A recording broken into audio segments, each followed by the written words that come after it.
Hey, Scott Schrader here with USC Scoop. Still back here in Northern Virginia, in Vienna. And, it's been a pretty good couple of weeks for USC as far as, adding coaches to the staff and shaking things up.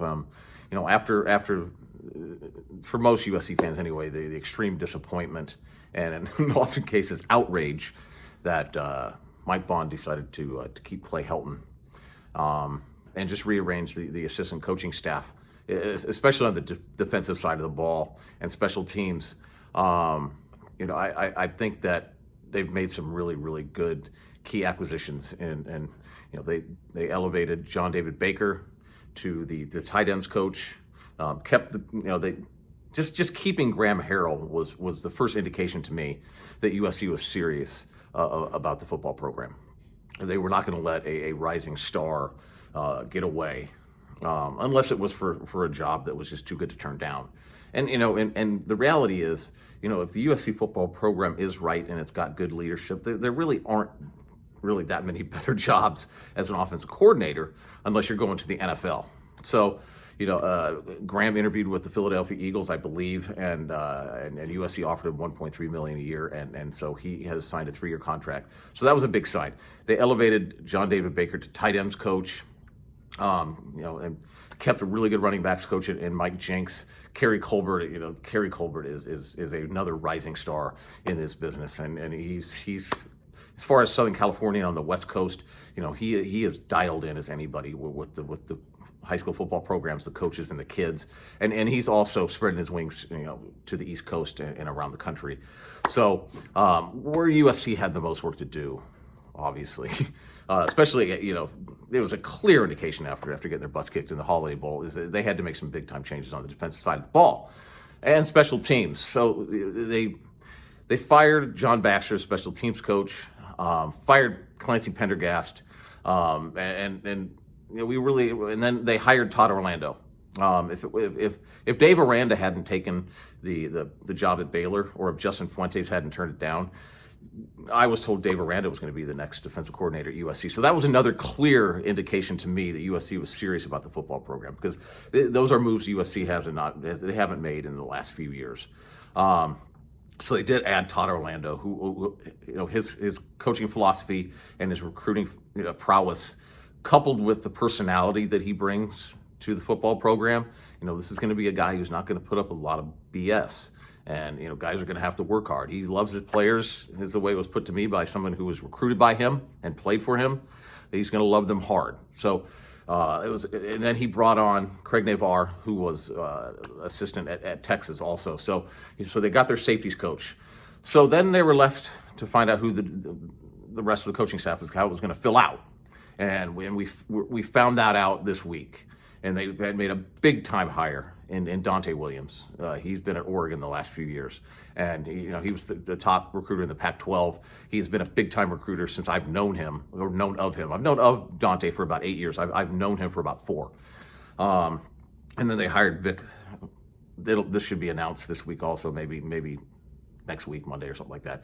Vic So'oto, the defensive line coach from the University of Virginia, where Virginia's had a really impressive defense over the last couple of years. And Bronco Mendenhall is a great coach. So he's played for Bronco, he's coached for Bronco, and so you got a guy who's not only going to be a good coach, he's going to be a big time recruiter. This guy's going to go after it. This guy's going to be aggressive.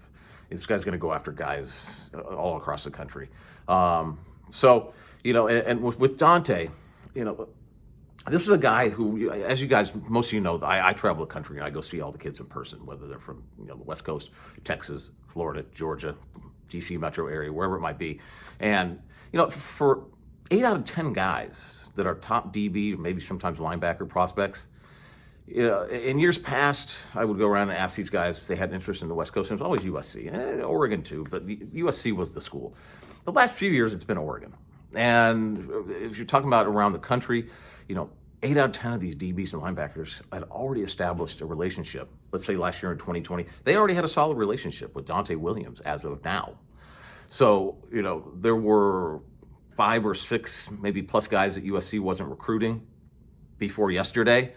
Donte's first day on the job, they offered like 6 or 7 guys from around the country. And one of them was 5-star cornerback from Virginia Beach. I'm back here again in Vienna, Virginia. I asked him, Donte has joined the coaching staff at USC. Do you have any interest in the Trojans? And he was like, hell yeah, I've been interested. So there are guys who were, they will at least get out to USC and visit.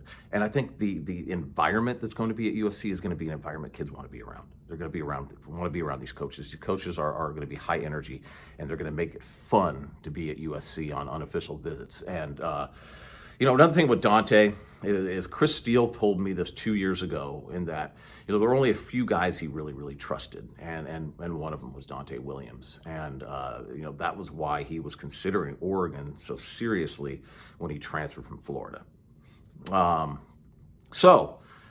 Chris Steele now has the school he wants to be at and the coach he wants to play for. So that's a huge deal, and I know all the kids are excited. And now on to recruiting. I asked a 5-star prospect, a West Coast prospect from the 2020 class, what he thought the impact of Donte Williams at USC would be, and he said he's going to finally get everybody. So people can say he's just an assistant coach. Well, so was Ed Orgeron.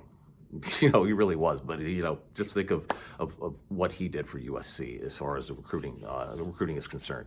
Ed was obviously one of the best defensive line coaches in the country as well. But so the impact is going to be along those lines. So I think USC's got an extremely impressive coaching staff right now. The assistant coaches, top to bottom, are as good as they've been since Lane Kiffin and Ed Orgeron returned to USC in 2010. So there's a lot going on. We're talking about it at uscscoop.com. We've got a $1 promotion going on. Go check us out. It'll be worth your while. We're not catering to the people that just want to hear stuff that's going to continue to have them be pissed off.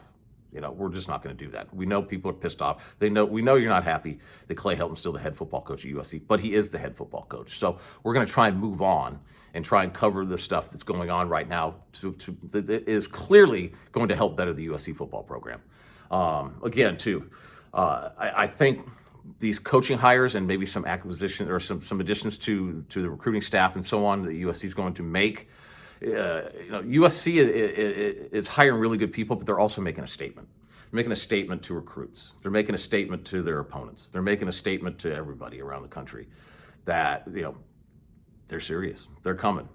And I really do believe that the USC football program is in really good hands right now with Mike Bond and Brandon Sosna and the guys on their staff. We're just going to have to wait and see. I know USC fans aren't going to be happy until football games are won, until Pac-12 championships are won, or until USC is competing for a playoff spot. But, that's the direction that the people in charge in the athletic department, that's what their eyes are set on right now, is getting USC back to an elite level and USC becoming a program on the West Coast that can compete with Alabama, Clemson, Ohio State, and those programs.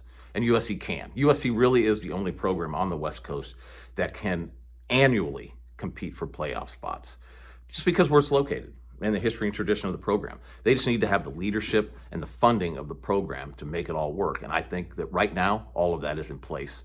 And so I'm looking forward to seeing what they have in store next. Looking forward to spring ball. And again, go check us out on uscscoop.com. We're talking about everything going on right now, recruiting, and we'll see you next week.